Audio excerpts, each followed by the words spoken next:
Este programa llega a ustedes gracias a Venbox, seguro, fácil, rápido y económico. Y a Conexión VE, el directorio comercial que conecta a la comunidad venezolana en el mundo.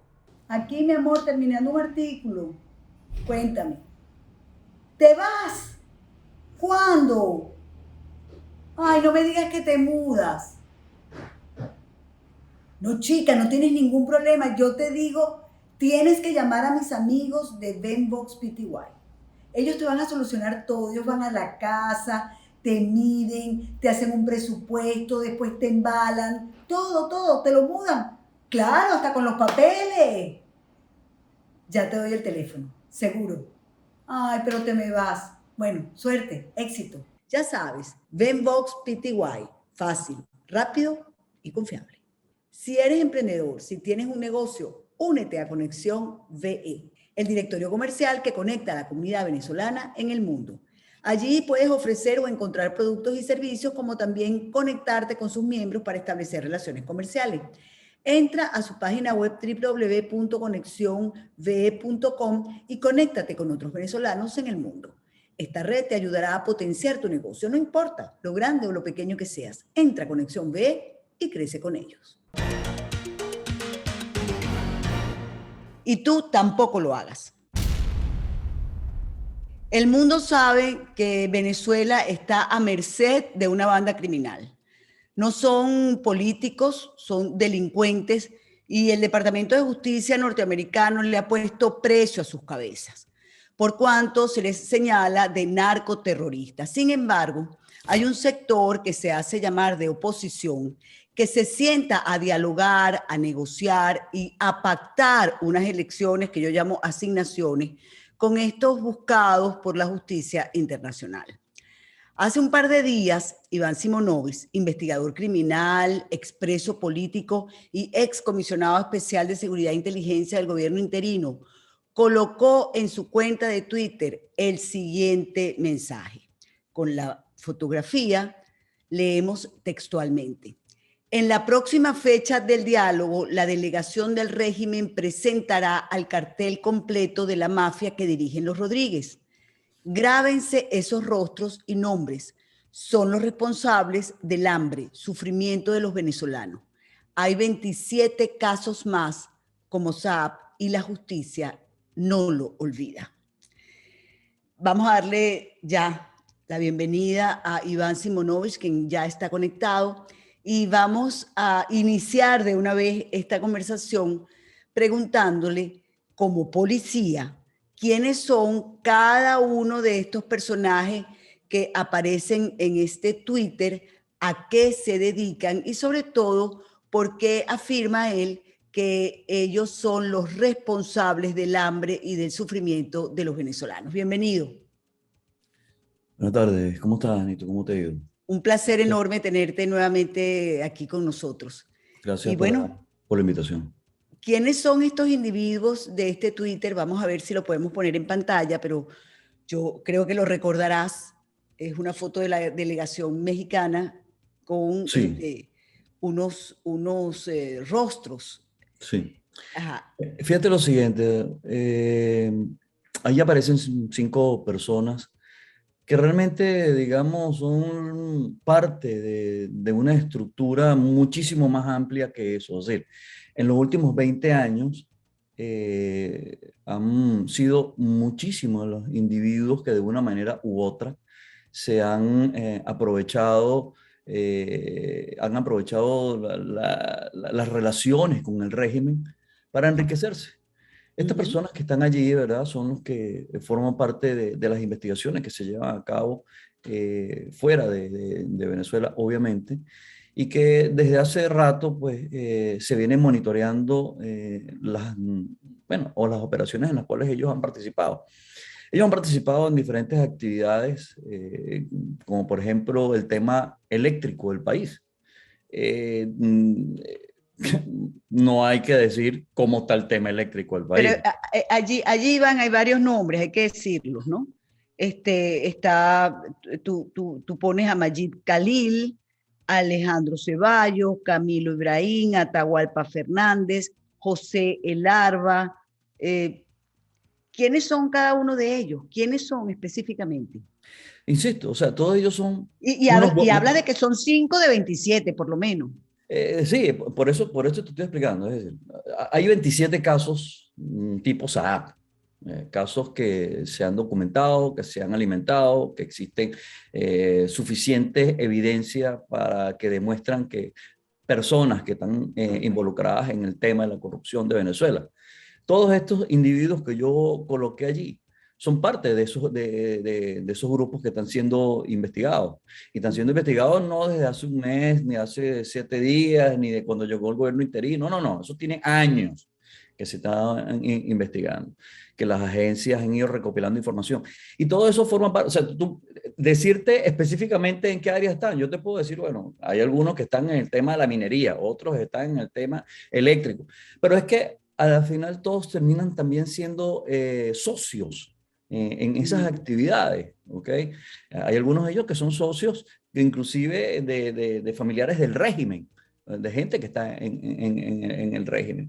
Entonces, eh, no voy a caer ahorita en decirte tal cosa de tal individuo, este caso, porque no es conveniente.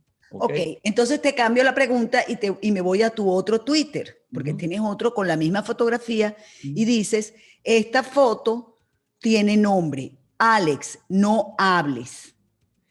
Y después dice que lo van a llevar a los Estados Unidos, que su testimonio evidenciará la estructura de negocios que evadiendo las sanciones hoy sostiene el régimen. Pero lo interesante para mí es cuando tú dices, esta foto tiene nombre, Alex, no hables. ¿Qué Sí. quieres? ¿Para quién es este mensaje? Mira, ya en una oportunidad se hizo pública una carta del Bobo Arreaza, ¿no? Porque no le cabe otra calificación sino este, donde le decía a Saab, al señor Alex Saab, que bueno, que todas las cosas que él conversó, hizo, etcétera, con el régimen, son secretas y que no puede divulgarlas. Esa carta está en las redes, ¿no? Uh -huh. Esto que sucedió allí, yo lo interpreto de esa forma.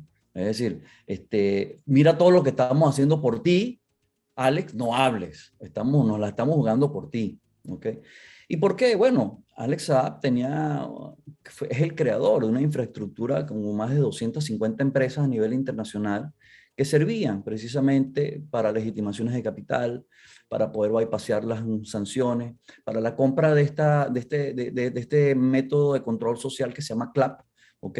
Todas esas cosas, él es el que ha participado, es el que se ha sentado a negociar con la guerrilla, él es el que ha representado inclusive a Nicolás Maduro en algunas partes del mundo como negociador en temas petroleros, es el que viajaba a Turquía y hablaba sobre el tema del oro. Entonces, es muchísima la información que él tiene, que obviamente de hacerse, no pública, pero de hacer parte de una investigación criminal, bueno, van a ser muchas las personas que van a, digamos, a estar comprometidas. Gente que tiene negocios, gente que cree que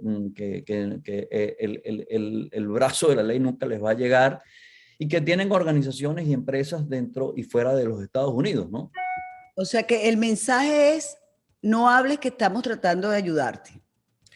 Yo no diría tratando, están desesperados, porque, o sea, el hecho de sentarse y decir semejante ridiculez, ¿no? De decir, mire, el señor Saab ahora es parte de las negociaciones y aquí está, es decir, o sea, eso es algo que no tiene... Claro. Entonces, cuando alguien se toma esa decisión, cuando alguien decide hacer algo así, eso es algo desesperado. ¿Y cómo interpretas tú entonces esta última carta? Porque esto es una cosa que aquí escribe todo el mundo, el pollo escribe y escribe el otro, aquí escribe todo el mundo. Esta última carta que mostró y que tiene en su Twitter el señor Jorge Rodríguez, que además dice, esta carta de nuestro delegado, Alex Saab, la recibimos esta mañana, los miembros de la delegación. Y entonces, bueno, es una carta, no sé si te la has leído, pero donde Alex Saab es más venezolano que la arepa, donde él ha sido torturado, donde tiene, no sé, de ahí dice los días, 400 y pico de días torturados, que a veces ni agua le dan, pero donde, a mi juicio, el mensaje final está hacia Joe Biden. Tú como policía, como criminólogo, ¿qué lees tú en esa carta? Porque de verdad, yo estoy Bueno, impactada cómo esta gente escribe. sí. Bueno, yo lo que diría es lo siguiente. La carta se contradice con la forma como es pública. Es decir, si tú te haces que no te dan ni agua, entonces ¿cómo escribiste una carta y llegó a que no entiendo, ¿verdad? O sea, eso no tiene ni pata ni cabeza, ¿no? Una cosa es que un familiar diga, me enteré de esto, me comentó esto, cuando lo visité me dijo aquello, bueno, todavía pues, pero una carta de su puño y letra, bueno, eso ya obviamente hay una contradicción, porque dice que está en condiciones precarias, que está restringido de, bueno, como tú acabas de señalar, hasta del agua. Sí, Entonces, sí. no sé cómo es que hiciste una carta, o sea, tú te tienes todo eso prohibido, pero tú te sentaste, te dieron unas hojas, te dieron una lápiz y le dijiste al carcelero, mira, por cierto, para que le entregues esta foto, esta carta a Jorge Rodríguez. Exacto. Entonces, eso no tiene ni pata ni cabeza. Mira, todo esto forma parte de la estrategia que ellos tienen, ¿verdad? Conjuntamente con los noruegos, con el señor Lander, Kay Lander creo que se llama, que es el representante de la misión noruega, Noruega. que ellos, de alguna forma u otra, ellos quieren retrasar todas eh, estas posibilidades que así como Hugo Carvajal, Alex Saab, terminen dando declaraciones al sistema de justicia, a los sistemas de justicia españoles, americanos o lo que sea. Porque, bueno, ya tienes tú el tema de la Corte Penal Internacional, que ya eso ha avanzado y que hay muchas cosas que están allí. Pero Entonces, ya vamos a hablar de ese tema que yo estoy de acuerdo contigo. Yo quiero terminar en estos Twitter tuyos que me han sí. parecido sumamente interesantes. Sí, entonces, esos tweets, disculpa. No, no, lo que te quería preguntar, ya Ujú, digamos, ujú. tú denuncias allí o colocas unos personajes que la inmensa mayoría, por lo menos de los que leemos, los que nos enteramos, sabemos, los ubicamos, sabemos quiénes son. Ahora, yo te quiero preguntar, ¿estos personajes solo se entienden con el régimen o no es cierto también que se entienden con precisamente el sector de la oposición que está sentado en México? Yo no, fíjate lo siguiente. Número uno, cuando yo hago estos tweets y coloco esta información, yo estoy convencido de que el venezolano de a pie no se entera de nada. Bueno, por las restricciones que hay, por todas las cosas, como ellos cercenan el flujo de la información. Y porque además de eso, el venezolano está pendiente ahorita es cómo hace para comer, cómo hace para movilizarse, cómo hace para conseguir gasolina, etcétera, etcétera. Pero sí, ahí están. Y esa información que está allí es absolutamente cierta. Alguien la va a decir. Entonces yo le digo a todos esos señores que están allí que ellos están en radares que están siendo investigados. Si ellos creen que no es así, lamentablemente pues están equivocados. Están siendo investigados. Pero Ahora, fíjate, ajá, pero la pregunta que te hice específica, uh-huh, estos señores, yo tengo información por lo menos de dos uh-huh. que han pagado los pasajes y la estadía de los miembros de la MUD que están sentados en México. Bueno, lo que te puedo Y decir, si Nico, yo es que tengo esa información, tú también la tienes y más amplia que yo. sí, ok, está bien. Es decir, yo no te voy a decir, Pedro le pagó a tal, no, no me consta porque yo necesito tener el papel en la mano. Pero ciertamente, pues, Pero tú te manejas por indicios, como nos manejamos nosotros. no, yo me manejo por pruebas, no por indicios. Pero para conseguir las pruebas tienes indicios primero. Bueno, primero hay los indicios y los indicios son los que te llevan a las pruebas. Eso, ese es el Claro, procedimiento. Bueno, claro. ciertamente de algunos de los que están allí tienen relaciones con la oposición. ¿Qué tipo de relación? No lo sé. Okay. Ciertamente hay relaciones. Ellos podrán decir pues que eso forma parte del trabajo de aceptación, de coexistencia, no sé cómo lo irán a llamar, no lo sé. Pero bueno, ciertamente forma parte de las cosas que han sucedido, ¿no? Claro, Ahora, por eso te digo, allí al menos hay dos que financian la estadía de la MUD en México y hay uno incluso allí que le paga los vehículos a los miembros de la supuesta oposición para que se trasladen en Venezuela. No hay nada oculto, Iván, tú lo sabes mejor que yo. no, Todo sale a la larga. Pero es que precisamente, Neto, y si nos vamos a los tweets que yo he puesto, en una oportunidad coloqué uno donde decía que las negociaciones en México eran como que en una situación de rehén, tú Ujú. pusieras al rehén a negociar con el secuestrador. Es decir, los rehenes, que son los venezolanos, representados en todo caso por estos señores, ¿dónde viven? En Venezuela. ¿Y de dónde salen? ¿Y de dónde regresan? A Venezuela. Entonces, eso crea unas circunstancias especiales en las cuales tú no puedes decir y hacer todo lo que te dé la gana, porque al final estás bajo el régimen. Tu familia, tu casa, tu empresa, el entorno tuyo, ¿dónde está? En Venezuela. Claro, eso sí tomamos en cuenta que realmente son unos rehenes que están en minusvalía.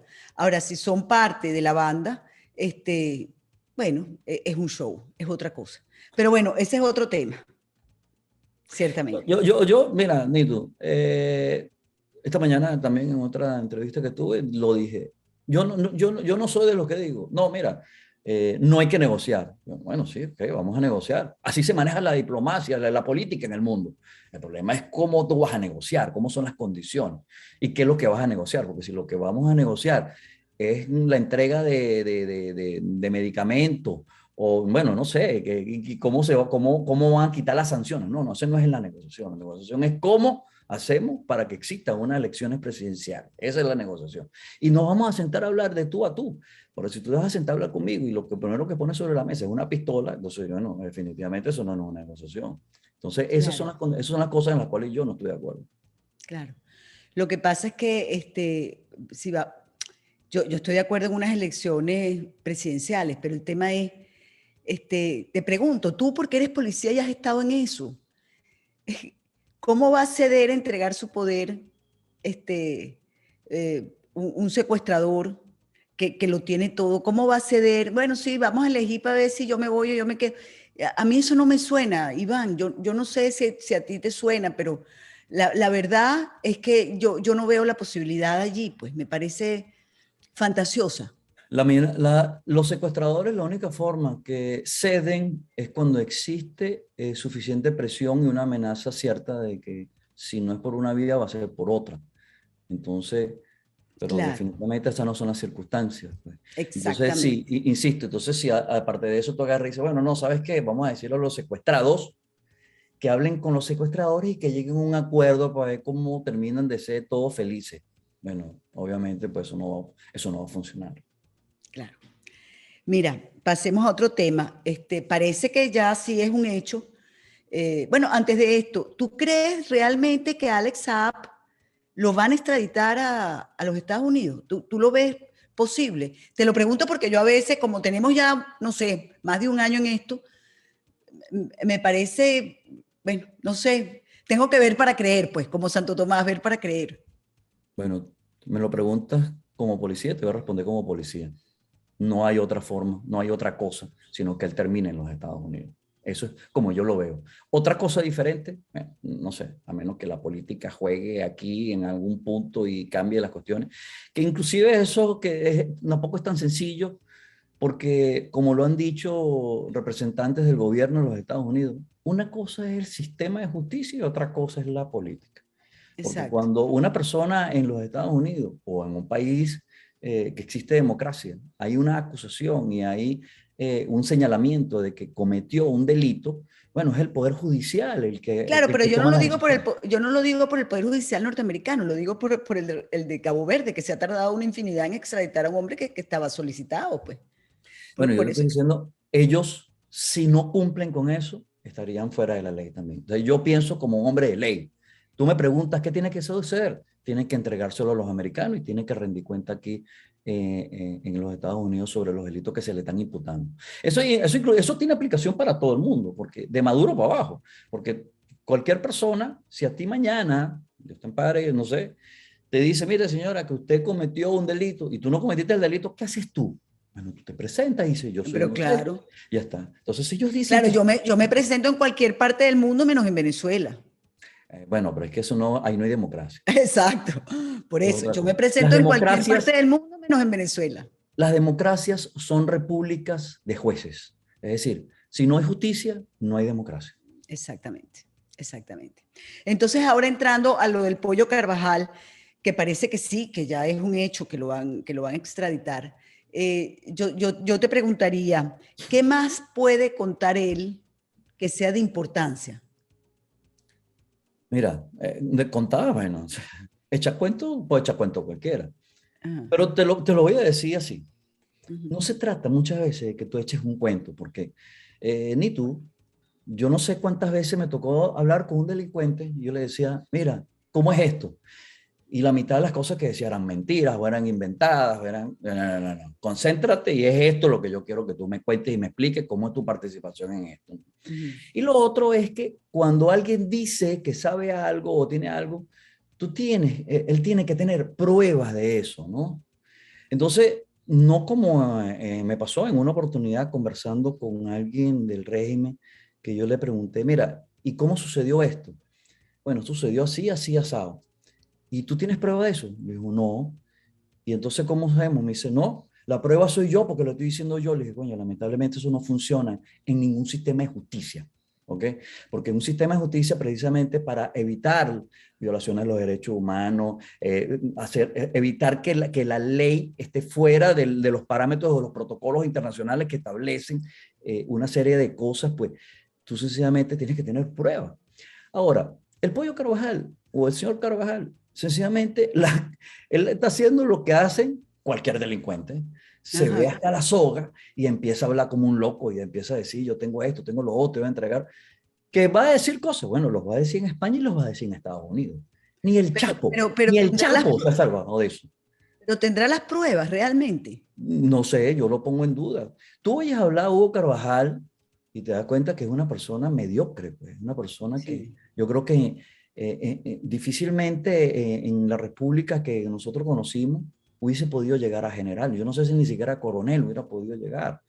Es una persona que no tiene capacidad inclusive de expresión, o sea, lo más sencillo que necesita un líder y que necesita un jefe y un general para poder, él no tiene forma de expresarse. Él, Luis Ortega Díaz, son personas que son mediocres realmente, pero bueno, son de las que tenía que rodearse Hugo Chávez y toda la comitiva de bichitos estos que forman parte de Miraflores, ¿no? Ahora, lo que sí hay prueba es de los delitos, te pregunto, de los delitos que se le señalan a Hugo Carvajal de haber estado, de ser, yo diría que el más importante a mi juicio es haber sido el vínculo entre la guerrilla colombiana y la FARC y el gobierno venezolano.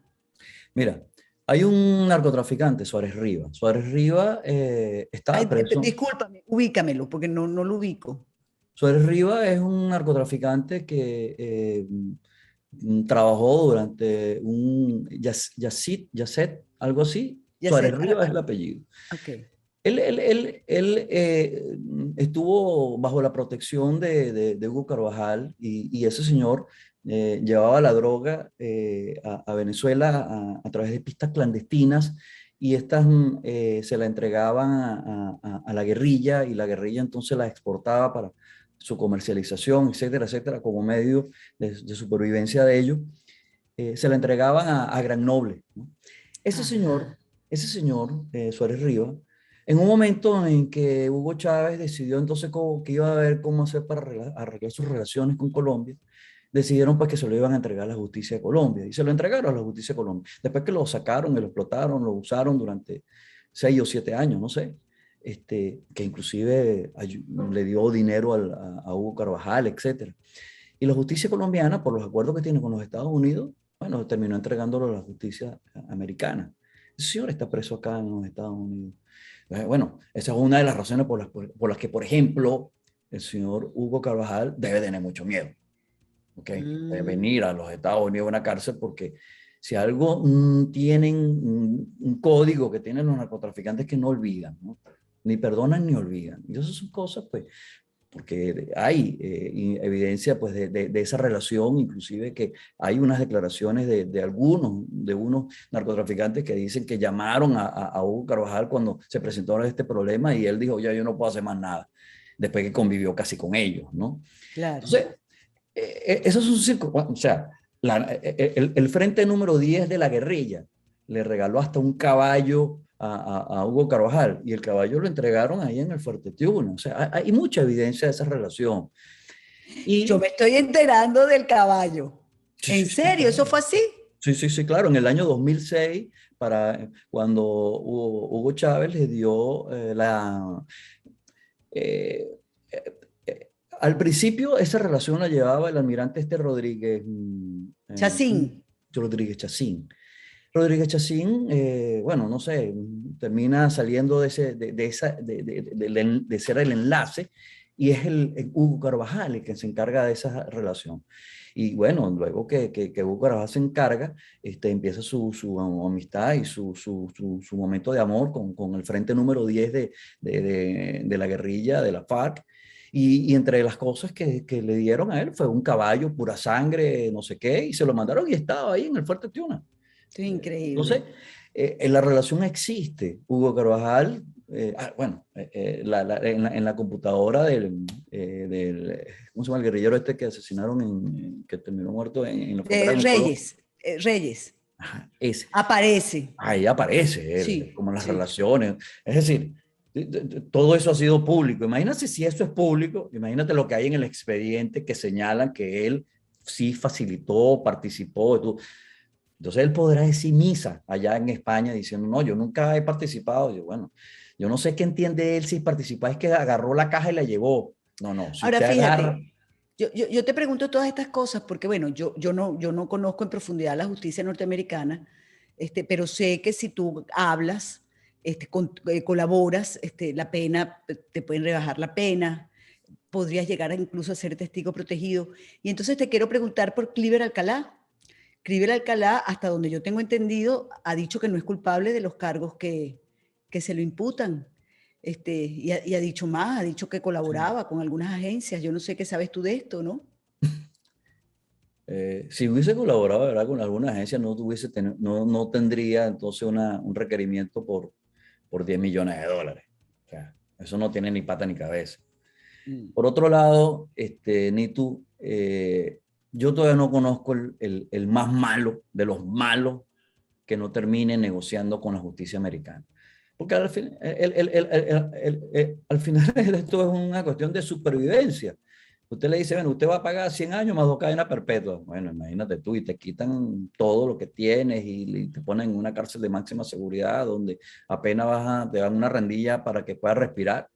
Esa es la justicia. Pero tú definitivamente si colaboras y empiezas a dar información y esa información se corrobora, porque no es Exacto. que información, no, que yo me senté con Simonov y me senté con Nito, ajá, cómo fue, dónde fue, qué hablaron, de qué comieron, de qué trataron, no, todo eso tiene que quedar allí, porque yo conozco muchísima gente, me pasa aquí, no, que yo tengo información, ajá, cómo es el tema de la información, y tengo que filtrar todo eso antes de poder hablar con alguno de los agentes acá en los Estados Unidos. Porque ellos no van a perder el tiempo oyendo cuentos. Cuentos, Claro. bueno, puede echar cualquiera. Entonces, no sé, Cliver o Carvajal podrán decir lo que sea, pero yo voy a ver dentro de 1, 2, 3 años, cuando vean lo rígido del sistema de justicia y que aparte de eso, pues, lo que más le conviene a ellos para tener un poco de libertad es colaborar con la justicia, van a terminar colaborando, no hay otra forma. Si todos ellos colaboran, Iván, ¿cuál es tu pronóstico de los que todavía están en Venezuela? ¿Cuál es tu pronóstico? O de los que andan por ahí sueltos. Hay muchos en Miami. Sí. Bueno, hay muchos que ya están siendo investigados. Yo lo he dicho en varias oportunidades. Hay muchos que están dentro de un radar y creen que no están dentro del radar. Están dentro del radar. Lo que pasa es que la justicia americana funciona quizás más lenta de lo que nosotros desearíamos. Ahorita el tema de ver el coronavirus ha dado un impacto Sí, muy grande al mundo entero, y este impacto se ve reflejado también en los sistemas de justicia, pues. claro. Investigaciones que hubo que paralizar, investigaciones que no han podido avanzar. Pero en algún momento, van a tocar la puerta. Y cuando ellos toquen a la puerta y te pongan las esposas y te monten en la patrulla, tú no tienes que echar ningún cuento, ellos se lo saben todito. se lo saben todito. Y yo se los he explicado a algunos, cuando a ti te sientan y te empiezan a preguntar cosas, no es para que tú les digas, es para corroborar lo que ellos saben. A ver si tú estás siendo honesto con lo que estás diciendo. Y así es que funciona la justicia, en todas partes del mundo, ¿no? Me quedan pocos minutos, pero tengo varias preguntas porque te las tengo hace mucho tiempo y, y te las quiero hacer, pues. Una de ellas es que tú te reuniste unos minutos, si acaso segundos, con Donald Trump. Y yo nunca supe, yo creo que nunca dijiste qué hablaron en esos segundos. A lo mejor fue, hola, ¿qué tal? Más nada, pero ¿qué hablaron? Hablamos del país. Él empezó hablando sobre mi familia. Me preguntó por mi familia muy amablemente. Y bueno, yo le dije que cómo estaba mi familia, pero inmediatamente le dije que yo prefería que habláramos más sobre mi país, ¿no? Y hablamos algunas cosas sobre el tema, pues, de la situación, cómo estaba ya de grave en ese momento y no existía el coronavirus, ¿ok? Mm. Y le hablé de mi posición y bueno, hubo algunas cuestiones pues, en las cuales yo no voy a mencionar, que obviamente las conversé con él y preferiría mantenerlas así. Fue muy receptivo, me escuchó con mucha atención. Se me acabó el tiempo y no me quedó más que... de hecho, yo llevaba unas anotaciones que tenía y le dije, yo tengo unas anotaciones y me permite, yo tengo que recordar. Entonces, cuando terminé de leerle todo lo que tenía, me dijo, ¿me puedo quedar con esto? Y le dije, sí, claro, y se lo entregué. Y todo el mundo ha Pero hecho... total es que no me vas a decir, no nos vas a contar todavía qué fue No, bueno, es que de verdad no puedo. está bien, está bien. Está bien, te lo acepto, pero quiero preguntarte entonces, quiero seguir con esto. Yo creo que Trump estaba convencido de actuar en Venezuela. Y yo te pregunto, ¿qué se lo impidió o quiénes se lo impidieron? Ahí, Nito, entramos en un terreno político en el cual yo, aun cuando todo el mundo piensa que me muevo muy bien, no es de mi total y absoluto control, ¿no? Eh, yo puedo decirte que sí, que el señor Trump en algún momento pensaba pues no sé, que era necesario ser más drástico con Venezuela. Pero no estoy convencido que él de verdad lo iba a hacer. ¿Qué lo impidió? No sé si fueron su entorno como el entorno de la Casa Blanca, no sé si hubo gente de oposición que le dijo que no, no sé si líderes latinoamericanos se opusieron a esto. Este, yo lo que sé, de lo que sí te puedo decir es que para que esas circunstancias se dieran, tenía que haber, tiene que haber definitivamente un acuerdo internacional. Eso no puede ser una decisión del presidente de los Estados Unidos, ni un solo presidente, sino tiene que haber algo muchísimo más grande que eso. Y bueno, si Y yo no, te pregunto, ¿qué más grande que saber que en Venezuela hay una banda criminal al mando, que además se ha regado por el continente, que además ya sabemos lo que pasa en Nicaragua, lo que sucede, por supuesto, con Cuba, lo que va a empezar a suceder posiblemente con Perú, Bolivia, cómo esas redes del narcotráfico y del terrorismo se expanden por el continente? ¿Tú no crees que eso es suficientemente fuerte como para no solamente un cercamiento diplomático, sino un poco más allá? si me lo preguntas a mí, sí, tienes toda la razón, pero es que yo no soy político, pues. Entonces tú tendrías que preguntarle eso, no Pero sé. te gusta, no eres político, pero te gusta. Bueno, lo que pasa es que he ocupado posiciones donde me tengo que sentar con gente y bueno, tienes que aprender a convivir, ¿no? Y es más fácil que yo me adapte a que ellos se adapten a mí. Lamentablemente es así. Ahora, tú tienes toda la razón, Nitu. Es decir, yo diría, si es una lista de mercado, yo, bueno, ahí están todos los ingredientes necesarios para tomar las acciones que haya que tomar. Pero esa es mi posición, eso es lo que yo opino. Si me lo pregunta mañana cualquier político del planeta, yo le digo, señores, aquí está todo, no sé qué más hace falta. Pero, insisto, pues hay temas políticos en los cuales no sé por qué las razones, Bolsonaro, Duque, Biden, Bush, perdón, Trump, o cualquier presidente latinoamericano. O sea, la mitad de los problemas en Latinoamérica, la mitad de los problemas en Latinoamérica se llaman Venezuela. Solamente con el éxodo de casi 5 millones de seres humanos, ya todo eso tiene un impacto económico inmanejable. ¿Ok?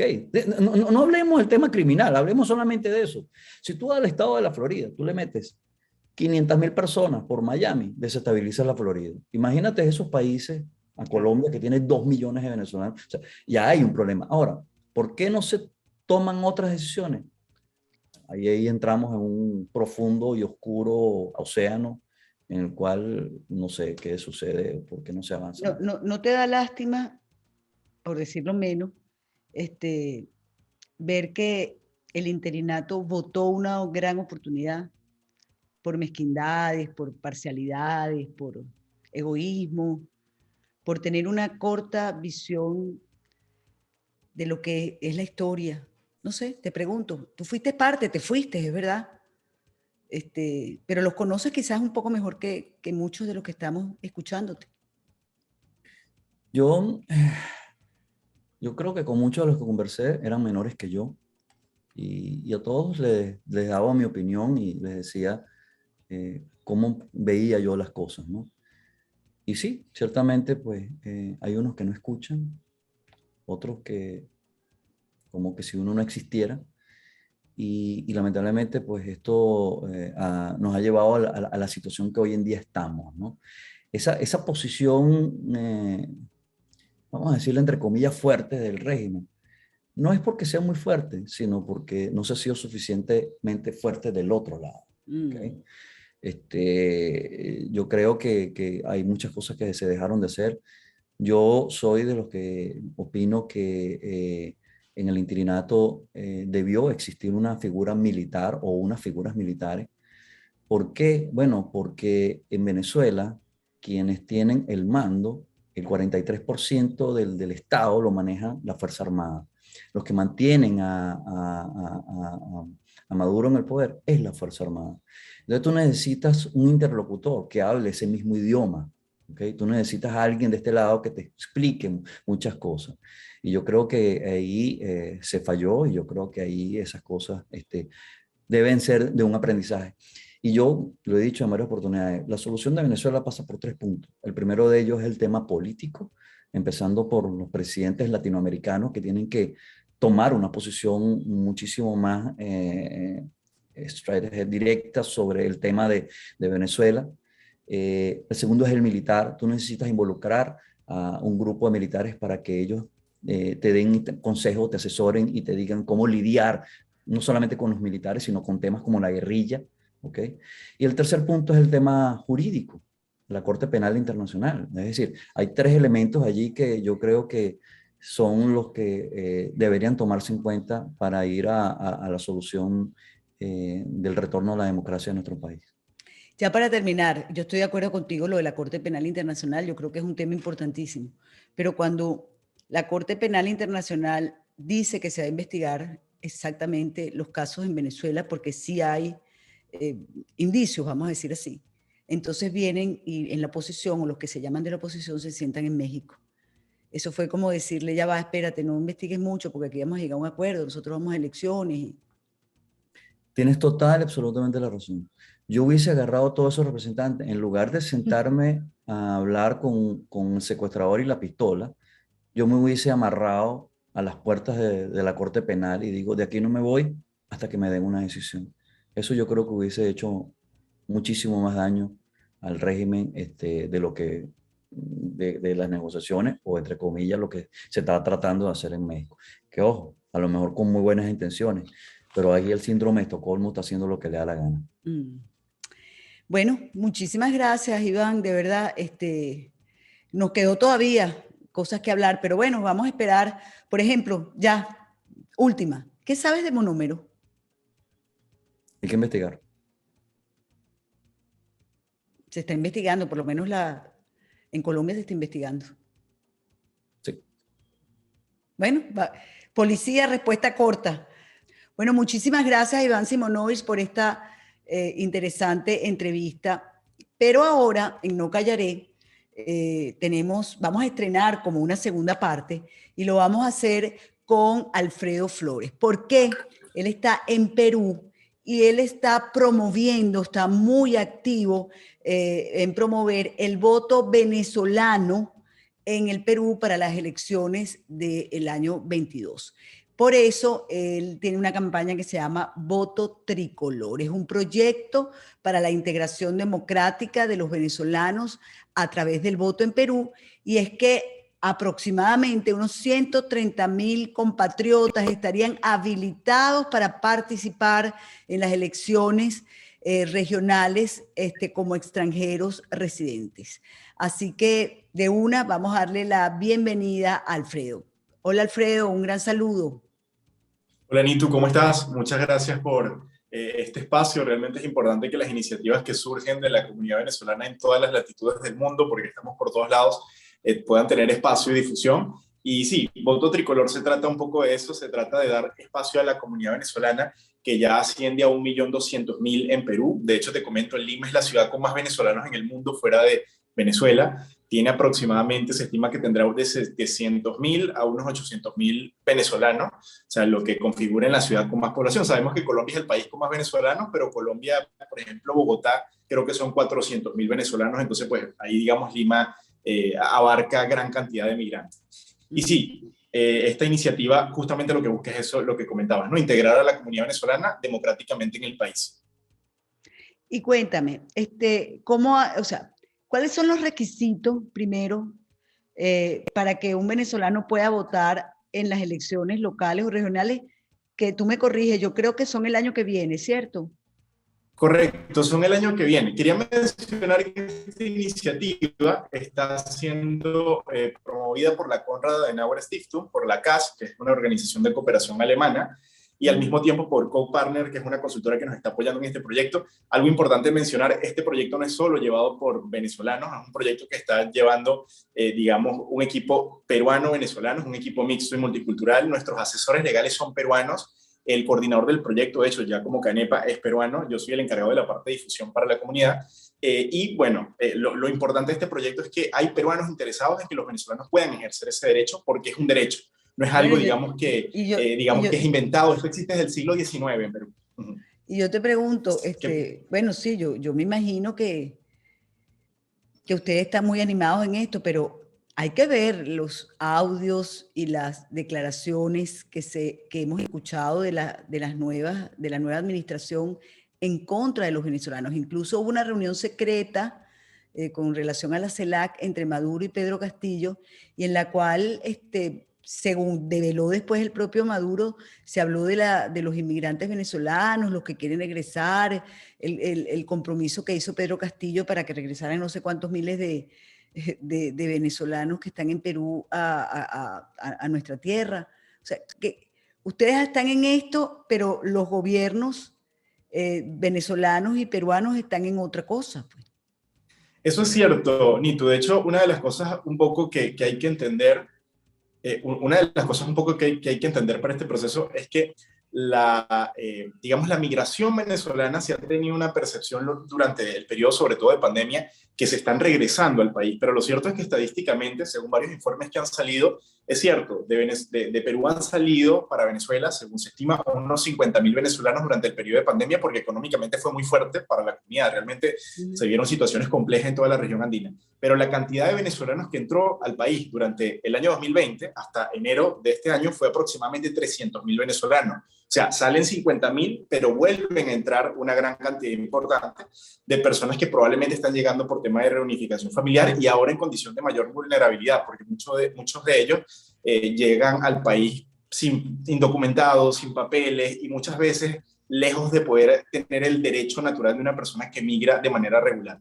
Entonces, es entendible lo que está haciendo, digamos, el gobierno local, nacional y el gobierno igualmente del régimen de Maduro, pero hay una realidad y justamente eso es lo que queremos promover. O sea, ya hay una gran cantidad de venezolanos que muy probablemente van a ser ya raíces, muchos tienen hijos que se van a identificar como peruano-venezolanos, y justamente lo que queremos es que la posibilidad de ellos de decidir les permita poder escoger también por candidatos que puedan dar opciones para la comunidad venezolana, porque imagínate, Nitu, acá tenemos distritos o municipalidades en Lima donde el 20% de la población es venezolana. Entonces, ahí es cuando tú entiendes tiene peso.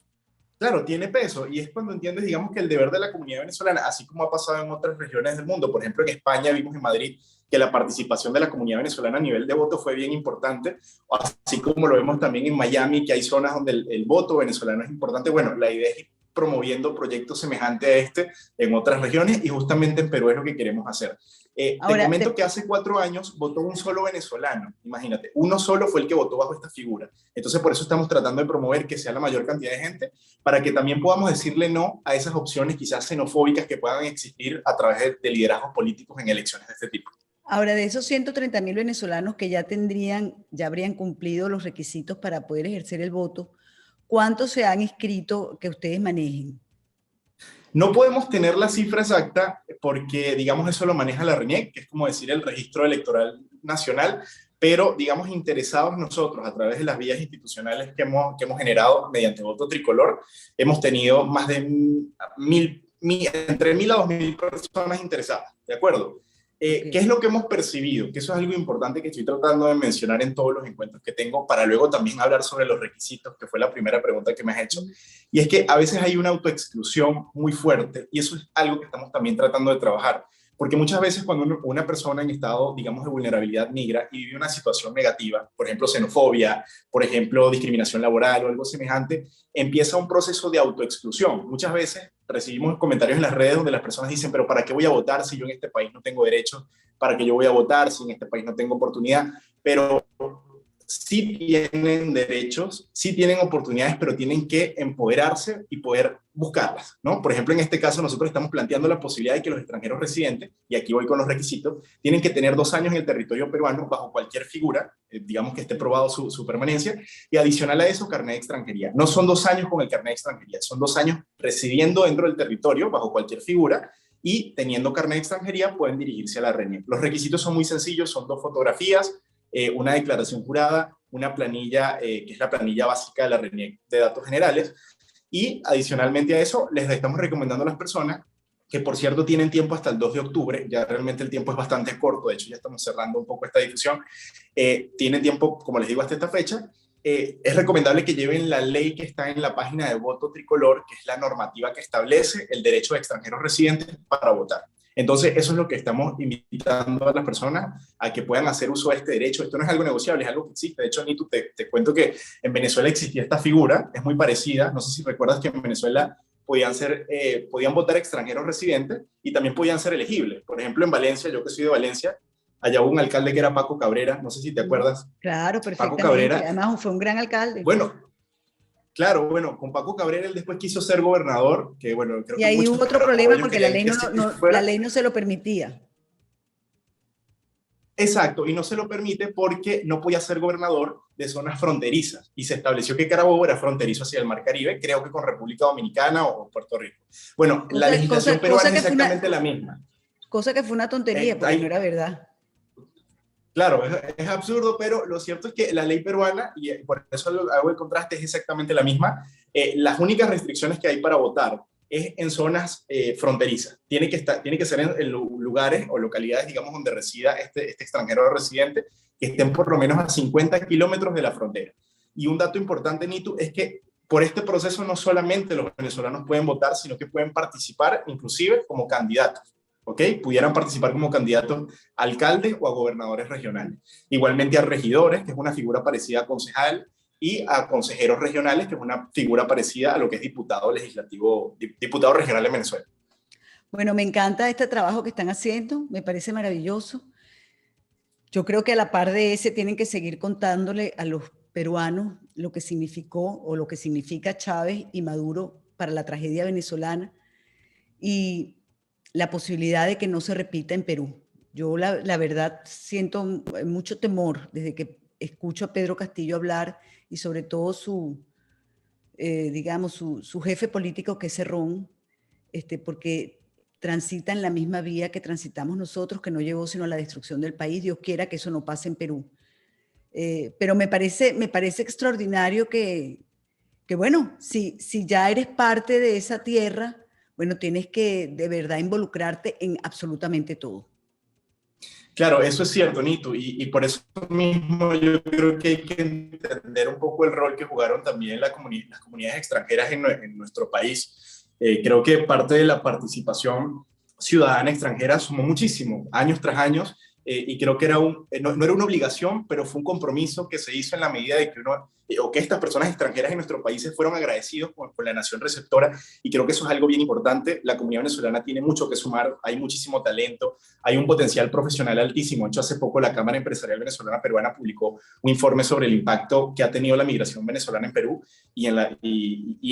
igualmente es en la región andina, hay una cantidad de profesionales importantes, y eso puede generar y eso ya está generando, de hecho, un saldo positivo. Entonces, eso es lo que queremos rescatar, y también decirle a la comunidad venezolana que si ustedes están acá en Perú, ustedes ya tienen derecho como residentes, en el caso de que cumplan los requisitos, a poder decidir. Y es importante que lo hagamos porque desde nuestra experiencia histórica y social podemos contribuir basado en lo que tú estás comentando, aunque comento que este no es un proyecto político de ningún tipo, no tiene ninguna tendencia. La idea es que cualquiera vote, o sea, pueden votar por la opción que ustedes quieran. No, lo entendimos, es un proyecto ciudadano y así lo entendimos. Exactamente. Voto popular entonces es Voto tricolor. Perdón, voto tricolor es la página. Sí, correcto, Nito. Voto tricolor es la página, y a través de allí se puede inscribir, y tenemos un equipo de asesores que los va a poder orientar en todo el proceso de cara al próximo, como te comenté, el 2 de octubre, que es el último día para poder inscribirse. Pueden ir a cualquier oficina de la RENIEC en cualquier territorio, ¿ok? Del país. Bueno, todavía le quedan unos días, así que lo aprovechen. Muchísimas gracias, Alfredo, de verdad, por haber estado con nosotros, y sobre todo por ese trabajo tan bonito que estás haciendo por la ciudadanía. De verdad que sí, muchísimas gracias. Con ustedes, amigos, hasta un próximo No Callaré. Si te gustó este contenido, suscríbete a nuestro canal y activa las notificaciones.